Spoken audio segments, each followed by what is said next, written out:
Ketemu lagi sama kembar kreatif. Aduh, lagi pada sibuk banget nih. Emang kayak gini situasi di set produksi. Wah, kalau kayak gini sutradaranya dong yang paling sibuk. Eits, nanti dulu. Selain sutradara, ada lagi loh yang kerjanya sibuk ngurusin ini itu. Wah, kayak tamu kita hari ini ya. Yoi, penasaran siapa? Yuk kita tonton obrolannya. Syuting gak cuma butuh director, Astrada sama kru lainnya sama pentingnya. And cut.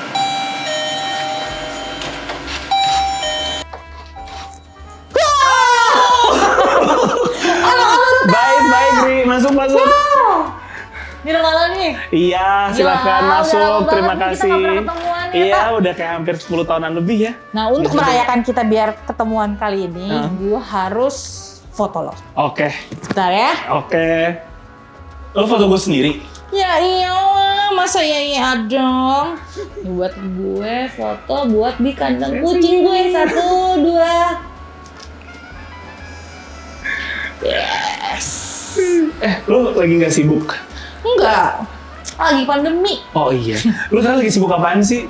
Kemarin abis terakhir tuh bikin series, terus ya udah akhirnya sekarang karena kondisi lagi kurang kondusif ya udah akhirnya kita stop dulu deh syuting. Semuanya stop dulu produksinya.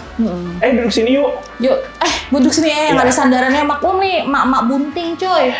By the way, ini buat teman origami.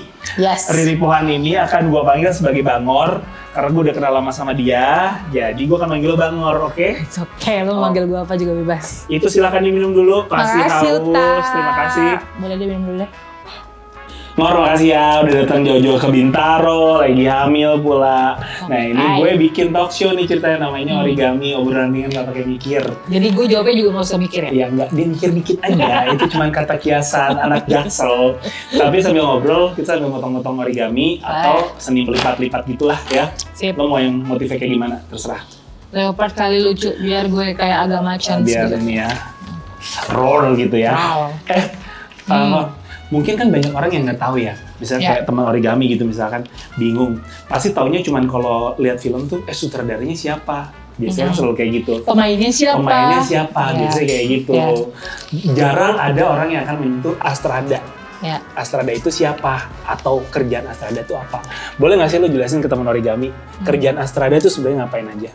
Astrada itu sebenarnya singkatan dari asisten sutradara. Oke. Tapi asisten itu bukan kayak semacam gue yang bawain tasnya ya, bawa gitu. Beda. Itu aspri ya? Atau aspek. Jadi asisten sutradara itu sebenarnya fungsinya adalah basic pekerjaannya itu sebenarnya dia manajerial. Jadi dia yang ngatur, ya kayak manajer lah dia sebenarnya gitu. Dia yang ngatur timing, dia yang ngatur tempo, dia yang bikin schedule, dia yang siapa yang harus syuting hari ini, siapa yang syuting harusnya besok, terus Jadi, syuting di mana apa segala Talent tuh macam. semua juga yang ngurus tuh Astrada. Iya, sebenarnya basicnya itu dari Astrada. Nanti tinggal disampaikan ke talent koordinator namanya gitu. Jadi memang basic dari Astrada itu tugasnya adalah manajerial. Manajerial. Yes. Jadi nge-manage satu produksi film. Yes, gitu ya. lebih tepatnya seperti itu. Iya kan? Gitu. Nah, terus kalau pada saat itu lo mulai pertama kali nyemplung di industri perfilman gitu, Yes. lo mau mulainya dari mana? Terus sampai lo bisa menjadi sekarang Astrada yang menurut gue yang film lo hasilkan juga udah cukup banyak dan bagus-bagus semua dan pasti teman-teman origami juga tahu. Lo mulainya itu dari mana dulu? Dulu pertama kali gue di film itu tahun 2007 jadi talent koordinator. Jadi talent koordinator itu gue jelasin juga ya. Jadi kayak dia itu yang mengkoordinasi masalah talent. Jadi dari tadi nih si Astrada udah bikin schedule. Oke, tanggal 1, 2, 4, 5, 6, 7 itu pemain A ya yang syuting. Nah, nanti si talent koordinator ini yang ngasih tahu ke talentnya kalau nanti kamu akan syuting tanggal 1, 2, 3, 4, 5, 6 itu ya gitu. Di mana lokasinya apa segala macam itu juga nanti semuanya dari si Astrada terus ke telco. Jadi gue pertama kali itu memang jadi telkonya itu dulu. Sampai berjalan ini? Naik jadi casting, abis dari casting gue langsung jadi Astrada deh. Film Astrada yang pertama kali lo sebagai posisinya Astrada film apa? Film pertama kali gue Tarik Jabrik 2.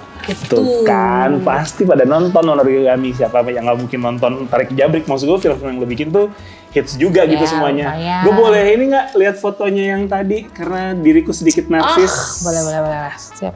Mau lihat fotonya dong? Bagus nggak jadinya? Nih, Lucu. Lucu kan? Nih buat lo aja jadinya. Terima kasih.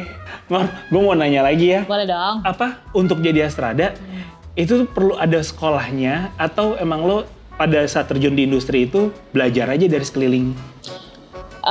Kalau gue pribadi sih, gue itu learning by doing. Jadi gue nggak sekolah film, tapi sekolah film juga nggak salah.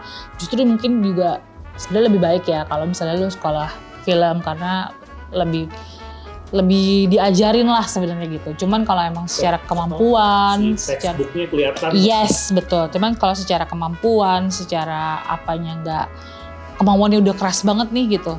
Ya sebenarnya learning by doing, terus lo cari orang yang tepat buat magang, buat belajar, itu juga nggak apa-apa sih. Ngor, kita pindah yuk. Iya. Kita duduknya lebih senderan. Yes. Dan ini adalah kursi origami. Nah kan enak kan, jadi lo lagi hamil bisa senderan gitu enak. Karena gue aja yang gak hamil, gue senderan tuh happy banget sih. Ngor, gue sambil nanya lagi ya. Sip. Seberapa pentingnya sih, Ngor, si Astrada dalam kebutuhan motion picture? Kalau misalnya ngelihat dari perkembangannya sekarang sih sebenarnya fungsinya Astrada tuh cukup penting dan diperhitungkan banget sih Tak gitu. Karena kan sebenarnya kan memang timing, tempo, kadang-kadang tuh gue ngerasa kayak apa ya, aduh syutingnya lama banget sih. Itu tuh orang paling gampang disalahkan tuh adalah Astrada. Astrada, selalu. Iya, terus kalau misalnya gila ya syutingnya cepet banget wah apa segala macam, Astradanya keren deh. Itu tuh kayak gitu, jadi maksudnya sesimpel itu sih gitu. Maksudnya dari celutukan orang-orang aja tuh sering banget bilang kalau sebenarnya Astrada tuh yang ngatur timing itu, tempo banyak tadi itu. megang peranan penting di Iya, dalamnya. gitu. Makanya sebenarnya Astrada itu cukup penting banget karena dia memang yang ngatur segalanya kan gitu. Dia kayak apa ya? Kayak mandornya lah, kaptennya lah gitu. Kalau lagi di pertandingan tuh kaptennya tuh ya udah si Astrada. Mesin kali ya. Iya. Gitu kayak sutradara tuh kuncinya, Astrada tuh mesinnya. Iya bener kayak gitu-gitu jadinya gitu. Merotasi semuanya supaya itu tetap on track-nya gitu. Bener Iya nggak gitu sih? jadinya. Nah kalau kayak gitu berarti lu deket dong sama sutradara? Lumayan deket, harus deket. Harus deket kan? Harus deket, gitu. ya. Itu siapapun, ada proyekan apapun, siapa sutradaranya lu akan harus langsung deket Yes, kan? gitu. Instantly gitu. Yes. Sebenarnya dinamikanya sendiri, dinamika antara Astrada sama sutradara itu kayak gimana? Sebenarnya ya makanya tadi lo bilang itu kan kita tuh berdua harus dekat walaupun gue pertama kali harus baru kerja bareng sama dia gitu. Gue tuh PDKT-nya harus yang istilahnya tuh PDKT kayak orang mau pacaran aja gitu. Gue jadi harus tahu pas dia lagi bad mood, ya kayak orang pacaran lah gimana gitu. Jadi gue harus bener-bener pahamin dia gitu. Situasinya dia, bad moodnya dia, emosinya dia maunya apa tuh Astrada tuh kalau bisa itu harus tahu. Jadi ibaratnya visionnya sutradara itu tuh harus ke-translate di Astradanya, Astrada. yes. Gitu. Karena Astrada nanti yang bakal nge-transfer lagi ke semua departemen. Ke semua kru lainnya gitu, semua departemen lainnya. Nah terus cara lo menerjemahkan si visi sutradara itu sama kru sama talent lainnya itu kayak gimana? Ya itu tadi makanya kan kita harus bonding sedekat mungkin kan sama sutradara gitu. Jadi semakin lo deket sama sutradara tuh kadang-kadang tuh ya kayak orang pacaran aja. Jadi kayak lo udah tahu nih, oh dia doyannya makannya tahu sama tempe doang, nggak doyan daging gitu misalnya. Itu kita tinggal gampang tuh kasih tahu ke si siapa namanya, ke yang lain. Kru sama talent lainnya. Nanti dia maunya daging sama tempe ya. Tempe sama tahu ya, jangan kasih yang lain, gak usah, gak penting. Even misalkan sutradaranya sebenarnya mau ngomong kasar tapi harus lo mentranslate ke kru sama talent lainnya. Ya kadang-kadang kan sutradara cuma kayak, ada gimana sih talentnya goblok banget kan, bisa. Sering banget Iya kayak maksud gitu. gue, ya di lokasi, itu tapi bukan ngatain orang di lokasi syutingnya, enggak. Iya, tapi aja. itu memang dinamika. Karena dia stres aja Syuting tuh sebenarnya. kayak gitu, semua tuh punya pressure-nya gede-gede gitu, ya kan? Iya, tapi bukan berarti talentnya juga. Iya. Bentar gue kayaknya gue gak di-calling lagi, gue gak bisa. Enggak, bukan Jangan ngatain bego makanya itu maksudnya lagi Iya. kesel gitu aja. Jadi Iya, gitu. kayak kadang-kadang tuh sutradara kan ada yang kayak kadang-kadang butuh bad cop sama good Good cop cop, kan gitu. Jadi kayak misalnya tinggal janjian nih, siapa yang mau jadi good cop ya, siapa yang jadi bad cop ya. Kalau misalnya sutradara yang harus jadi bad cop ya gue harus yang nggak apa-apa kok, udah tenang Lo aja. yang netralin Gue yang harus situasi gitu ya. Kalau misalnya dia yang mau jadi good cop ya gue yang kayak harus ngegonggong yang kayak anjing aja yang kayak ayo dong buruan ini lama banget sih apa sih segala macam yang kayak gitu-gitu. Iya Itu sih. tuh yang harus maksudnya kerja sama antara director sama Astrada tuh ya itu doang. Iya. Itu juga tuh gitu. By the way, dulu tuh ya teman Origami, saya tuh juga pernah kerja di industri film di bawah sama ibu yang satu ini. Dulu saya jadi asistennya dia. Sama, once kayak pas lagi syuting, panas segala macem, ada kata-kata yang nggak enak keluar. Ya. Tapi once udah beres syuting, kita tuh akan bisa, sorry ya, akan kayak gitu langsung Ya loh, udah. secara kayak natural aja gitu. Sorry ya kalau tadi nggak enak atau gimana gitu. Iya, Itu tuh, ya itu orang tuh mungkin nggak tahu di situ, mikirnya taunya cuma saudaranya galak atau saudaranya galak. Ya, gitu. Faktor-faktor penentunya tuh banyak lah. Kadang-kadang gitu. kita bisa stres gara-gara tuh cuaca misalnya tiba-tiba hujan. Sedangkan tuh scene eksteriornya tuh banyak. Terus day scene harus ngejar matahari apa segala macem. Terus tiba-tiba kayak talentnya diva lah, apalah. Itu tuh yang kayak gitu. BTW yang harus acting itu nggak cuma talentnya loh, krunya juga harus pinter acting. Iya bener juga sih ya. Nah tuh pokoknya dalam industri apapun kalian harus pintar acting, tapi jangan fake. Iya benar. Iya kan? Benar. Pokoknya harus acting. Jadi biar situasinya tuh kondusif. Jadi biar intinya enak tuh kerjanya kali nyaman ya. kan. Kalau di lokasi syuting lo harus nyaman. Kalau lo nggak nyaman, ya lo bakalan jadi neraka. Tapi kalau misalnya lo nyaman, talentnya nyaman, dia ada di lokasi syuting, krunya juga nyaman ada di lokasi syuting, ya udah situasinya tuh jadi menyenangkan aja sih. Sama gue mau nanya juga, kan lu udah berapa tahun jadi ada di industri perfilman? Dari 2007. 2007 kan udah lumayan lama lah sampai sekarang. Film yang lo bikin juga pasti banyak gitu. Yang paling berkesan lo ngerjainnya itu apa? Banyak sih, setiap film tuh berkesan buat gue gitu karena filmnya tuh beda-beda kan gitu. Cuman kalau misalnya dilihat yang paling berkesannya tuh Perahu Kertas. Oke. Gitu. Karena itu apa yang ininya? Itu pertama kali gue jadi Astrada yang bener-bener Astrada ya, diperhitungkan lah diperhitungkan. Gitu. Terus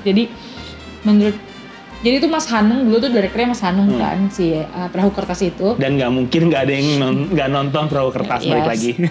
Pasti tahu lah ya gitu. Nah, jadi di situ gue pernah kayak Mas Hanung nge-push gue untuk ngambil keputusan. Nah, pas waktu Mas Hanung bilang ya kan kamu Astradanya, kamu yang harus ngambil keputusan untuk decision kayak ini lanjut syuting atau berhenti syuting gitu, yang kayak gitunya. Kita tuh yang kayak itu ngajarin gue banget sih, Itu yang jadi gue gimana caranya gue bisa ngambil keputusan dalam situasi tersempit apapun. Itu tuh Mas Hanung tuh ngajarin gue itu tuh. Jadi itu yang paling berkesan buat lo Ya. karena itu ya berarti jadi Astrada juga harus bisa bikin decision secepat mungkin. Secepat mungkin. Yang lo nggak bisa mikir lama-lama karena itu hajat hidup orang banyak pada saat lagi produksi, bener nggak? Bener banget. Lo ngeliat perkembangan industri perfilman di Indonesia sampai saat ini dari kacamata lo lah gitu Ngor. Lo ngeliatnya jauh lebih berkembang banget apa jadi alatnya sekarang lebih canggih, lebih gampang syuting atau gimana? Kalau dulu tuh syuting tuh awal banget gue film tuh transisi dari celluloid ke digital. Satu roll can itu tuh cuma bisa 4 menit. Kalau sekarang lo mau take 2 jam juga ya bisa aja tuh kameranya sanggup gitu. Iya.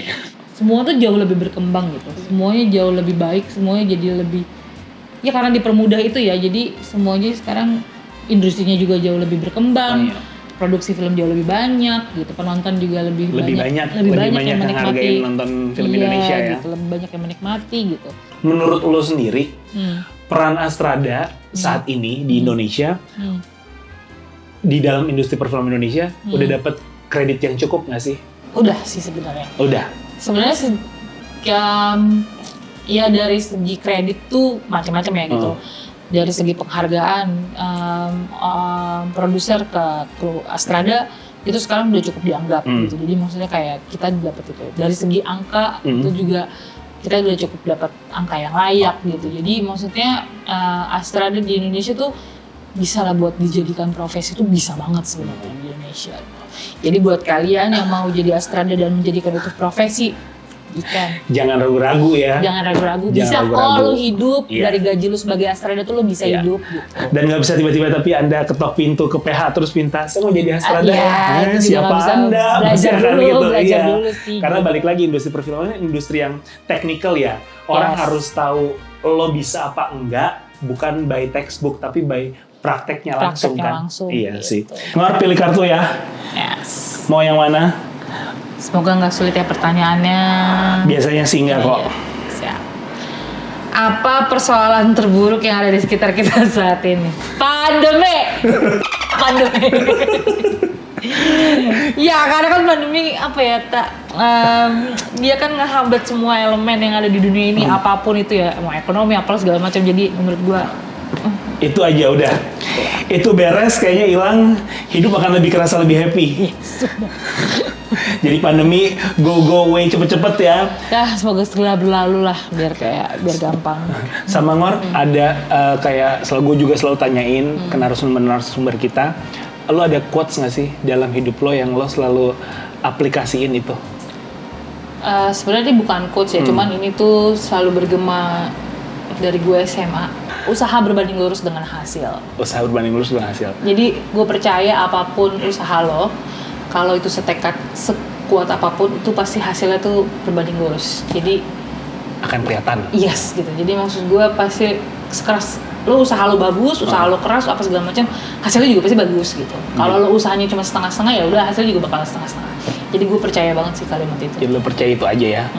Oke, thank you Riri Pohan aka Bangor sudah datang ke acara origami. Sama-sama. Jauh-jauh datang ke Bintaro. Sehat-sehat Sama-sama. selalu, sehat sama dede bayi di dalam kandungannya. Oke, makasih. Oke, kabarin kalau udah brojol. Oke. Siap. Thank you teman origami. Jangan lupa like, komen, sama subscribe, sama share. Ya, Bye. bye. Thank you, Mor. Thank you semua. Dadah.